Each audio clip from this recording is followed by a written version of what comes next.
జిల్లా కాంగ్రెస్ పార్టీ అధ్యక్షులు సిప్పువాడ దుర్గా ప్రసాద్ గారికి ఈరోజు ఈ సుమన్ టీవీ ఫ్రాంచైజ్ని ఖమ్మం నగరానికి పరిచయం చేస్తున్నటువంటి వ్యక్తి రామకృష్ణ గారు ఆయనకు, అలాగే వేదిక మీద ఉన్నటువంటి సుమన్ టీవీ కుటుంబ సభ్యులందరికీ కూడా ఈ కార్యక్రమంలో భాగం పంచుకోవడానికి వచ్చినటువంటి అక్క చెల్లెలకి, అన్నదమ్ములందరికీ కూడా హృదయపూర్వక అభినందనలు తెలుపుతా ఉన్నాం. మనం చూస్తా ఉన్నాం, 2 నెలల క్రితం వరకు చాలా భయపడి బ్రతికేటటువంటి సమాజం నుంచి ఈరోజు స్వేచ్ఛా వాయువులు పీల్చుకుంటున్నామంటే ఈరోజు కాంగ్రెస్ పార్టీ ప్రభుత్వం ఏర్పాటు చేయడమే దానికి నిదర్శనం. ఎవరైనా నాకు తెలిసి సుమన్ టీవీ ఫ్రాంచైజ్ ఇక్కడ పెట్టాలన్నా కానీ భయపడేటటువంటి పరిస్థితి నుంచి మనం బయటపడి ప్రతి ఒక్కళ్ళు సామాజికంగా ప్రతి విషయాన్ని వెలుగులోకి తీసుకొచ్చేటటువంటి ధైర్యం, సాహసం చేస్తూ ఉన్నారంటే దానికి కారణం ఈరోజు కాంగ్రెస్ పార్టీ ప్రభుత్వం ఏర్పాటు చేయడం. స్వేచ్ఛా వాయువులు పీల్చుకుంటూ రాజ్యాంగానికి లోబడి చేసుకున్నటువంటి ప్రతి కార్యక్రమం, ప్రతి మనిషి యొక్క హక్కుని పొందాలంటే ఖచ్చితంగా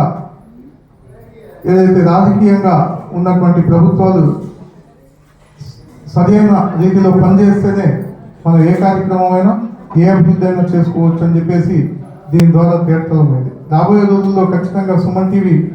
ప్రేక్షకులు ఎక్కువ సంఖ్యలో డిజిటల్ మీడియా కాబట్టి అది పెరగాలని ఖమ్మంలో పెట్టినందుకు వాళ్లకు ధన్యవాదాలు, కృతజ్ఞతలు తెలుపుతూ సుమన్ టీవీ రాబోయే రోజుల్లో పెద్ద టీవీగా అవతరించాలని, దేశంలోనే అత్యున్నత స్థాయిలో కూడా సుమన్ టీవీని చూడాలని, ఇది ఏకపక్షంగా కాకుండా ప్రజాపక్షంగా ప్రజాపాలన చేస్తున్నటువంటి ప్రభుత్వాలు ఏవైతే ఉన్నాయో వారి వైపు ఉండి ప్రభుత్వం తీసుకొస్తున్నటువంటి ప్రతి కార్యక్రమాన్ని ప్రజల్లో విరివిగా తీసుకెళ్లి వాళ్ళందరికీ ఉపయోగకరంగా ఉపయోగపడేటట్టు చేయాలని, ప్రభుత్వం చేసేటటువంటి దౌర్జన్యాలున్నా, ప్రభుత్వం చేసేటటువంటి చెడు ఏదున్నా కానీ ప్రజల ద్వారా ఆ విషయాన్ని ప్రభుత్వం దృష్టికి తీసుకొచ్చేటట్టుగా కూడా పనిచేయాలని చెప్పేసి కోరుతూ, ఎందుకంటే ఎప్పుడైతే టీవీల ద్వారానో మీడియా ద్వారానో వచ్చేటటువంటి సమస్యల్ని ప్రభుత్వం పరిగణలోకి తీసుకోకూడదు, తన పని శైలి ఉంటుంది కాబట్టి ఖచ్చితంగా సుమన్ టీవీ ప్రతిపక్షంగా కూడా పనిచేయాలని చెప్పేసి